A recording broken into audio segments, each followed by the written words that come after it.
2030, they're predicting 1 in 2 people will be obese and 1 in 3 children will be obese. And it's just so sad. It's so sad because it doesn't have to be that way. But why is it?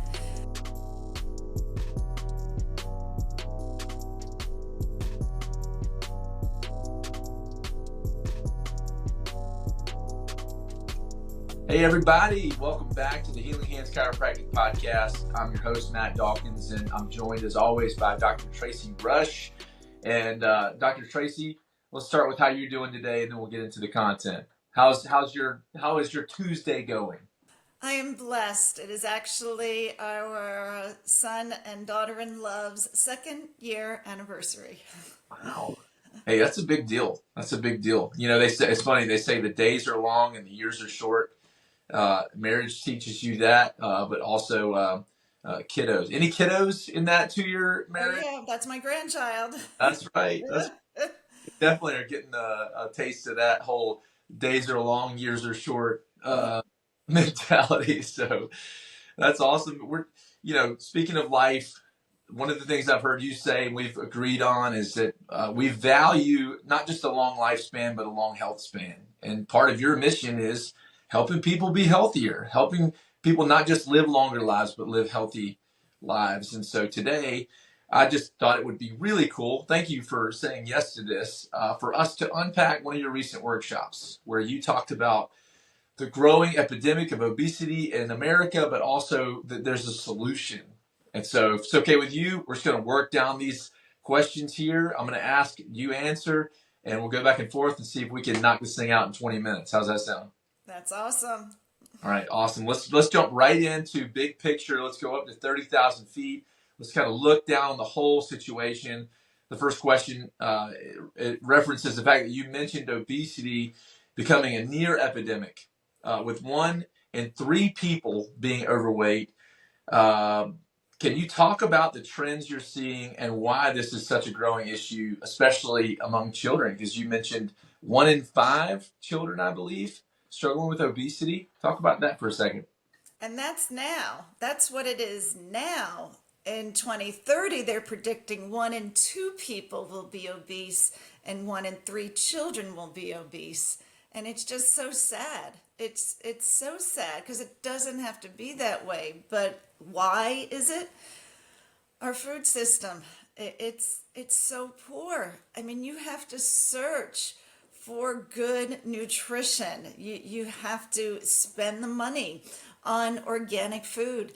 Food in a box is easy. Yes, all food in a box is simple. It's quick. It's busy lifestyles, putting it in a pan.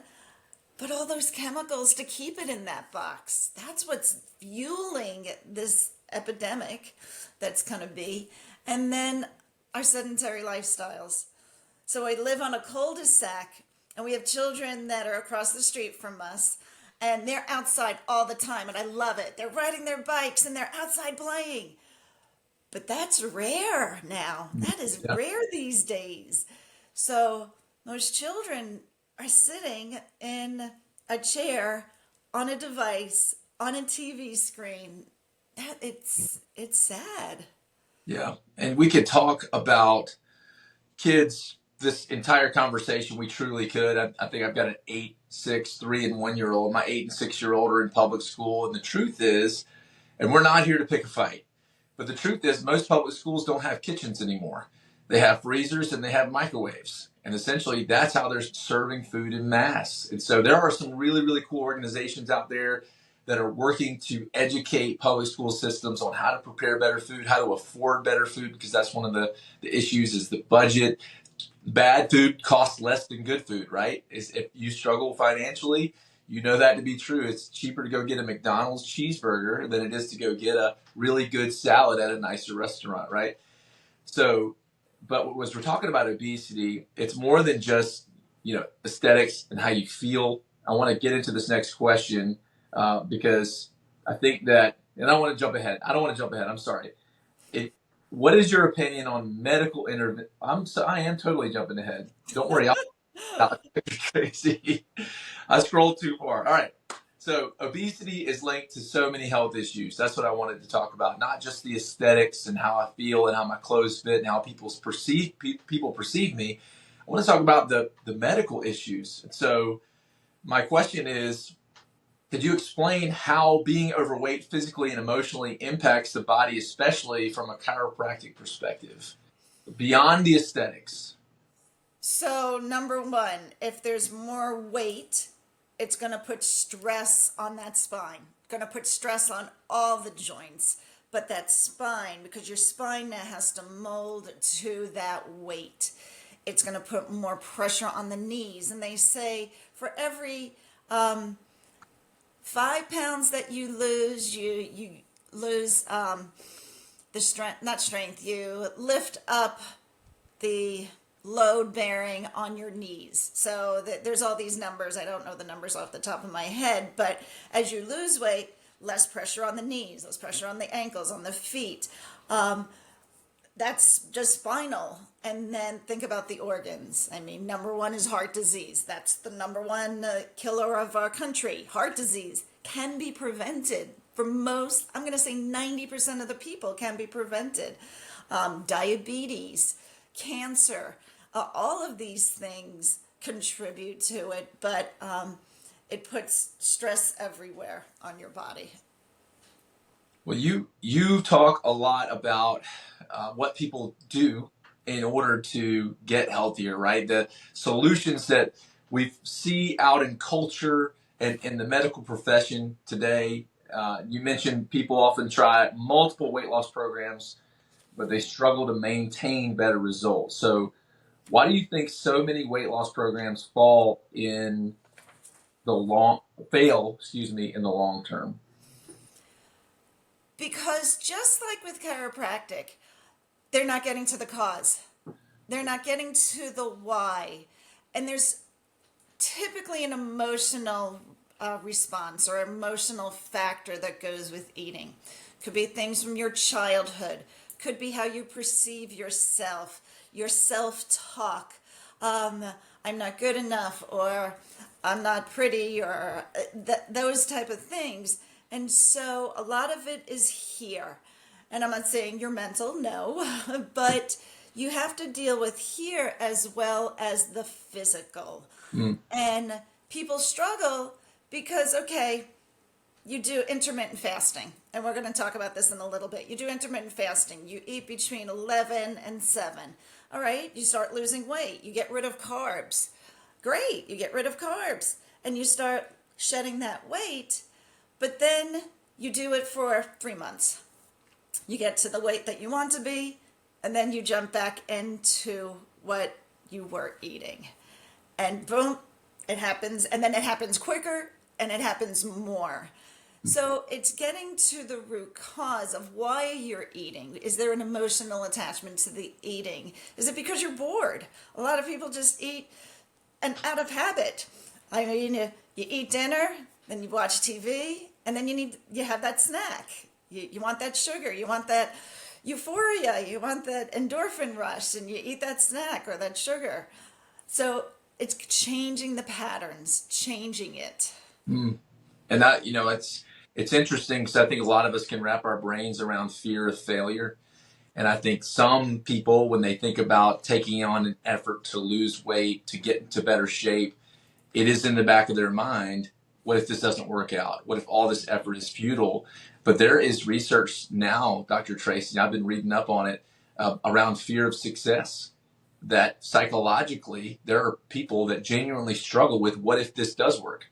What if I do change my body and transform into this new person? And so you talk about emotional and mental and the way that you've got to map this thing out here before it ever happens here, because there's so much going on inside of here that changes the way that we approach and the way that we attack and the way that we transform or don't transform. So there's so much psychology behind it. You talk a lot about some of the medical interventions for weight loss. And so I'm curious, what's your opinion on medical interventions like surgery or medications like Ozempic for weight loss? And then can you talk about the risks associated with those treatments? True. Wow. Ozempic is a hot topic. It's a hot topic because it's a trend right now and it works. It really works. It's a diabetes medication. So it's curtailing your blood sugars. It's called glucagon, GLP-1, glucagon-like protein, and it's telling your brain that you're full. So it's the satiating. It's telling your brain you're full, and then your body doesn't push the insulin to spike the blood sugars or crash the blood sugars, all of that. But there's side effects to that drug. The number one is it's called gastroparesis, where your stomach freezes. It goes into spasm. And once that happens, if you get that side effect, there is no cure. There is no cure. When I was reading, I was like, oh my gosh, your stomach is in spasm all the time. Then you need a feeding tube. Food goes down, comes right back out. So that's one of the bad things. Surgery, any type of surgery. It's being put under, putting a sleeve on, and I've had patients that have had all of this, putting a sleeve, doing what's the other one? They put the water, gastric bypass. Ooh, you're bypassing your stomach. It goes from your esophagus to your small intestine. We need our stomach to break down our food. There's a purpose to our stomach. And I understand those, well, not personally understand those that have had those surgeries or who are grossly obese and needed something. That's I get that. But there are, and how many times people have tried stuff. There are other options too. There are other options. So we've talked about options that are going to cost you literally permanent damage that will never be irreversible. We've talked about, even with Ozempic, the cost associated, the financial costs associated with the medication.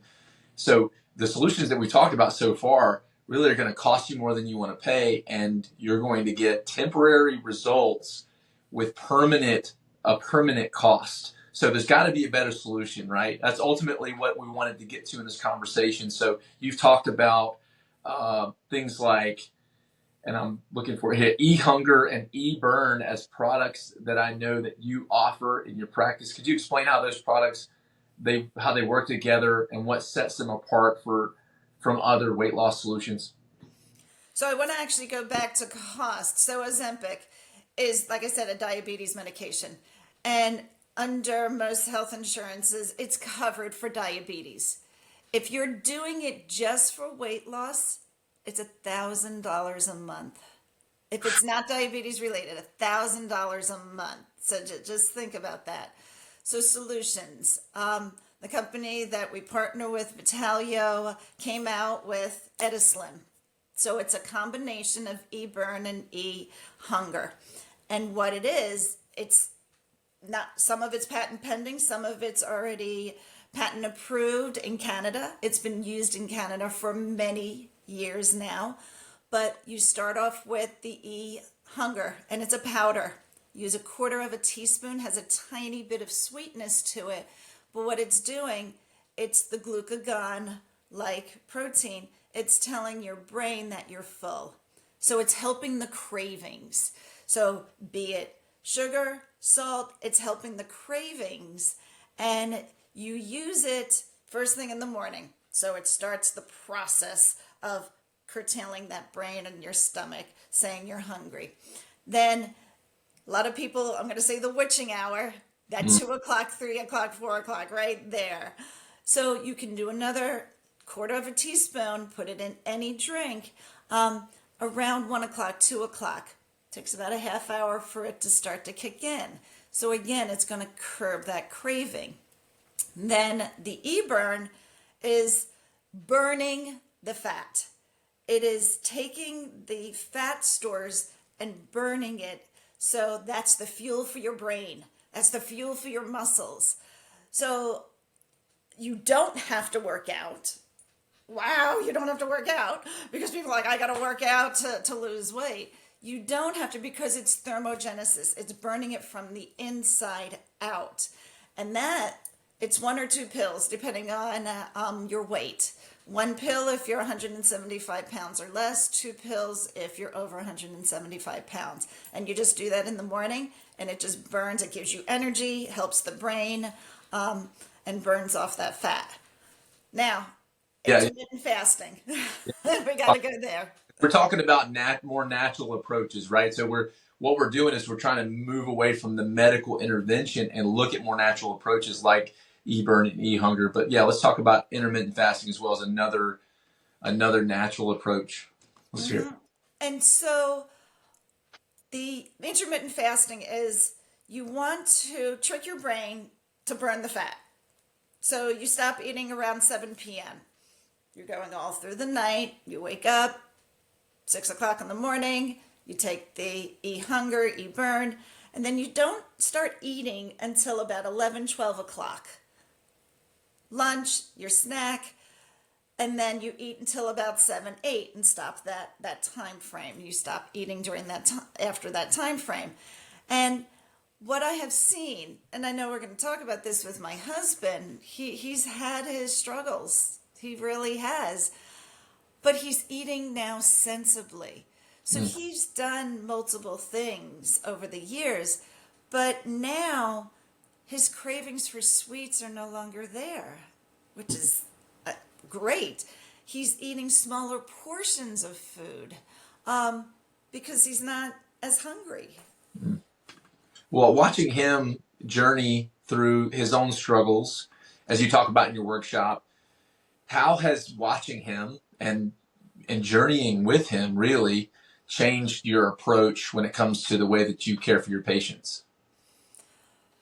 I see it as a struggle. It is a struggle. 30 years we've been married, and he's had good times and he's had not so good times, and he's done multiple things. He's done high day, low day, meaning high calorie day, low calorie day. And I said, we did not like Dr. Chris on the low calorie day because he was hangry. Right. Yeah. And not a good man during that time frame. And so he's done it all. He's done it all except for surgery or taking a drug. He hasn't done any of that. Again, more natural. But then he'll lose the weight and then go back to his old eating habits, and there he is again. So we're 6 months into this because he started this in April. He won't tell me how much he's lost, but he's 2 pant sizes down. He just bought new pants. His shirt size is down. He had to buy he's bought 2 belts because he's down those sizes. I suspect at this stage probably between 40 and 50 pounds in 6 months. Wow. That's incredible. So you get that empathetic perspective. Really, I think that you've seen how it's not a quick fix, and anyone that's looking for a quick fix is probably going to get fast results and lose results fast, right? And so ultimately, the goal is we're trying to get healthier. We're not just trying to lose a quick 5 or a quick 10. I love that you said you don't have to work out. It's so funny. I've run about 1,000 miles, Dr. Tracy, in the last 6 months, and so. The joke is it took me about 100 miles to lose 20 pounds. And it's taken me, if it was a weight loss strategy, which it's not, my body's just adapting to the training. But I joke to say it took me 900 miles to lose the last 10 pounds. So who would run 900 miles to lose 10 pounds? I don't think anybody's raising their hand for that weight loss strategy. But there is a psychology that folks look to. As long as I can out-train my eating, I can eat what I want. As long as I work harder in the gym, it justifies what I do at home. So this is bigger than just taking a supplement or taking a vitamin or considering intermittent fasting. This really is a well-rounded, healthy approach. And in light of that, I kind of want to jump into this next piece here. You mentioned that, let's see, you talked about detoxing and healing the gut. So want to get beyond sort of the macros, protein, fat, carbs, although those things are important, and then even the supplements. But talk about the importance of detoxing and healing the gut, and then help us understand things like the role that gut health plays in weight management and overall wellness. Well, gut health, wow. I mean, I did a whole class on that. So if you're interested, YouTube and my website will have that class. But gut health is our gut is our second brain. They say go with your gut instinct. It's true because we have as many nerve endings in our gut as we do in our brain. That's crazy. Our gut is so important. And so if our gut isn't healthy, our whole body's not healthy. Our immune system, 90% of our immune system is in our intestines. Crazy. We've got good bacteria and bad bacteria. And so healing the gut is so important. And people are like, oh, I don't have any gut issues. And we'll do a poop test. And we see, oh, there's a lot of things in your gut that aren't happy. Leaky gut. And the medical community, unfortunately, doesn't recognize leaky gut. It's a real thing. Yeah. When you eat foods, when you eat the same food every day and you think it's healthy for you, your body's not gonna like it anymore, and it's gonna poke holes in the intestines, and that's all leaky gut, and that's a whole nother talk. But detoxing, when you have those fat cells, the toxins like to stay in the fat cells, and as you're shedding it, those toxins are now mobile in the bloodstream, and it could get caught in there if you're not detoxing, if you're not pushing it out, flushing it out. So we always talk about water with lemon, lemon oil, lemon juice, lime juice, because that's going to flush out the kidneys and the toxins. But we have gentle detox, not violent detox where you can't leave the bathroom, but gentle detoxes that get rid of the gut yuck and get it out of the system to help the process along. So you also mentioned a probiotic and a detox regimen. So you just listed off a lot of things, but I've heard about probiotics. I think there's probiotics in the yogurt that my kids love, but educate us on probiotics and the role that they play in either detoxing or gut health. So like I said, we have good bacteria and we have bad bacteria. We want to feed the good bacteria. And those good bacteria are in our probiotics. They are billions of cultures, lactobacillus, and don't ask me to name all the numbers, name all of them. But they feed the good bacteria in our gut. So you mentioned yogurt. Yes, there's good bacteria in yogurt. However, there's a lot of sugar in yogurt. And then it's lactose, which turns into sugar. Yes. Oh. So then you're feeding yeast if you have yeast in your body. A lot of people don't know that they have yeast in their body. Wow. So, and I do want to kind of chase this down a little bit more, Dr. Tracy, and an unplanned question here. I have heard of people taking an antibiotic, but doing what they can to offset that antibiotic by also taking probiotics. Is that sound science? I don't want to start too much of a fight here around antibiotics, but I would love to hear your thoughts on that. So if you're taking an antibiotic, it's killing the flora in your gut because it's killing strep, staph, whatever the bacteria is. Has to be a bacteria, not a virus. Antibiotics do not work on viruses. Viruses have to run their course. But if you have a bacteria that your body can't fight, an antibiotic is there to kill it. But it's also killing the good. So taking a probiotic will help restore that, what it's killing. However, you can't take the antibiotic and the probiotic at the same time because they will counteract each other. So if you're antibiotic every 12 hours, at the 6-hour mark, you take the probiotic. And you would do, for every antibiotic you take, you take a probiotic. Typically, you're taking 2 a day. I haven't taken an antibiotic in decades. But you would take 2 of the probiotic 6 hours after. That's good. And I appreciate your gentle approach to antibiotics. I know that is something that many folks in the chiropractic profession really war against. So, and we can't tell people what to do, right? We can tell them, we can encourage them to do this or to do that, but there is sound advice for anyone out there that says, I'm going to take an antibiotic. What is the way that I can sort of protect and preserve the good stuff in my body while this fights the bad stuff? So I appreciate that, Dr. Tracy. I want to talk, again, this whole conversation really is born out of a workshop that you do in your practice. I think you mentioned you've got a workshop coming up October 15th. So what I want to do is talk a little bit more about the practice, if that's okay with you. One of the things that you mentioned was you sort of described your community as a family and part of a mission to change healthcare, which I think is a big, amazing statement. How important is community support when you talk about achieving long-term health goals?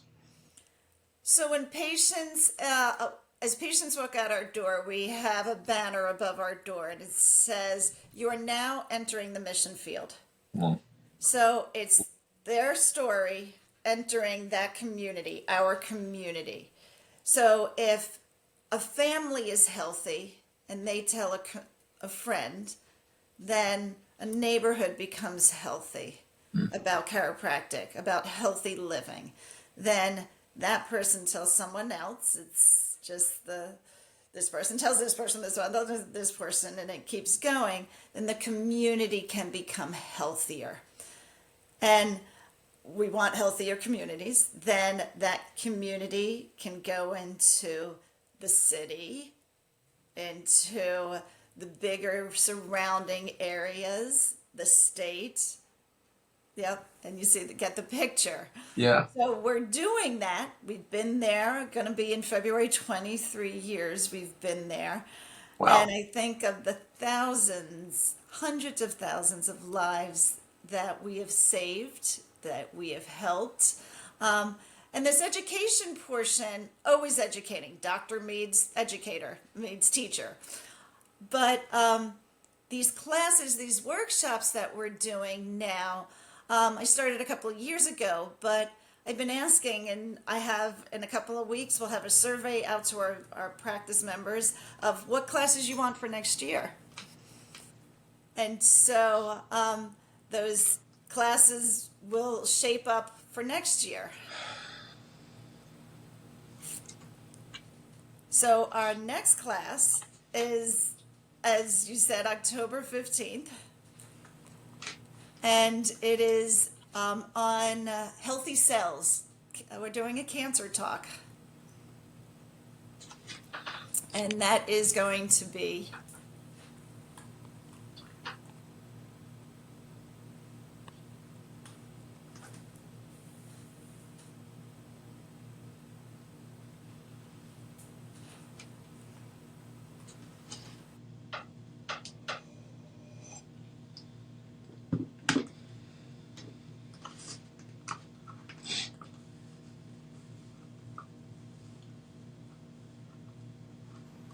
don't know what happened.